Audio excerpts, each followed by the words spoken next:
Salut din nou, suntem aici cu Tomas Hemansson, directorul eSports de la DreamHack. Hello, thank you for joining us. Hello there, thank you for doing this. You did a press conference with Interviu earlier this day. Could you please give us just a quick rundown of the info that you shared at that press conference for the people that, for our viewers who weren't there and didn't have a chance to listen to you?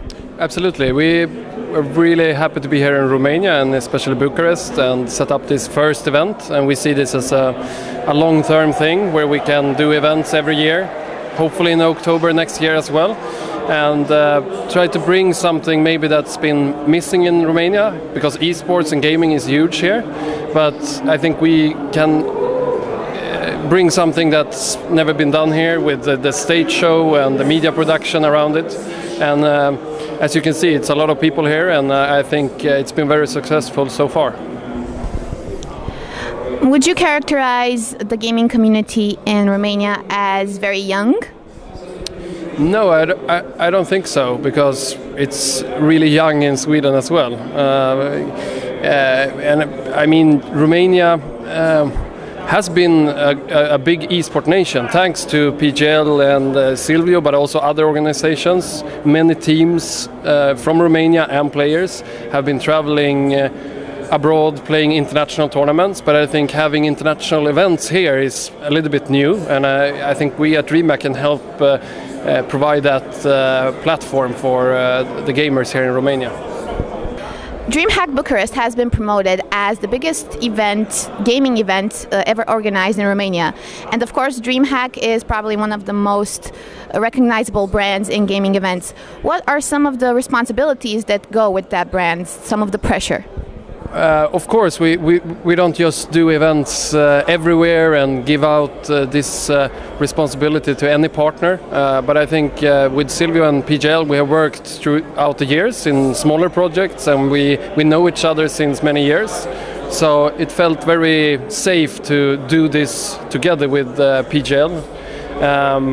And also we believe that you have to be here in Eastern Europe and bring DreamHack here and not wait until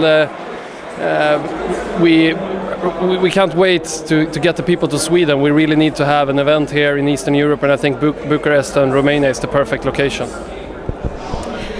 In one interview, James Harding, who is here with us at DreamHack Bucharest, he said that today gaming communities organize around live streams, where in the past they would organize around events like LAN parties. Yeah. How important is the live stream aspect, and what do you think about what PGL TV is doing? Live stream is basically everything right now.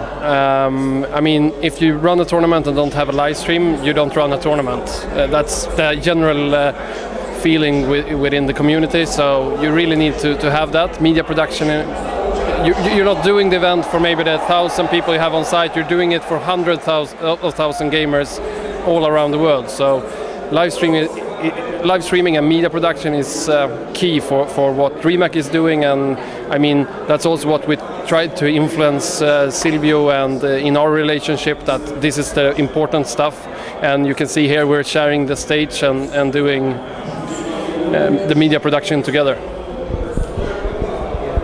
What I think is very interesting is that outside of the people that we actually see playing, there is an entire team behind them that handled this media production. Can you tell us a little bit about the people that, the unseen heroes of gaming, in the sense that the people in your team that handle such responsibilities, you know, the people, like I said, it's not just about the gamers, it's about the people that handle their exposure, so to speak. Yeah, we're almost 15 people here taking care of the media production and the tournament, but so I can't really mention all of them, but I mean we have really important people taking care of the graphical overlay, for example, which is unique for DreamHack, and it's run by the overlay guy. He's on Twitter as well, and we have a couple of guys that's really good in media production and helps us every event. And I mean these guys, all of them are core to our media production. Yeah. So one final question, given that we are in Eastern Europe, tell me, Are there any differences in how gaming communities get organized in Europe as opposed to countries in Asia or America?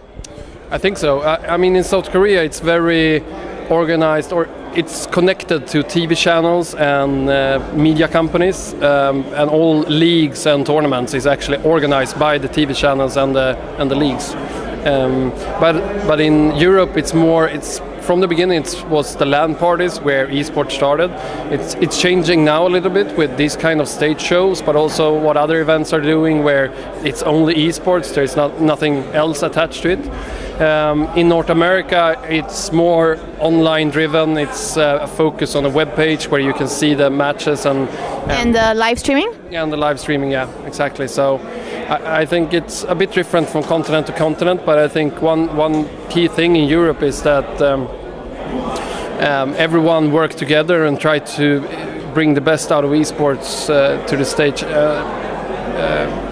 And there's probably also a bigger sense of diversity, since you do have countries like Romania and then Sweden and then all the big countries in Europe that are in gaming. And that's the cool thing with Europe, that you get these different flavors. Esport looks this way in Romania, and it looks a little bit different in Spain, and another version in Sweden.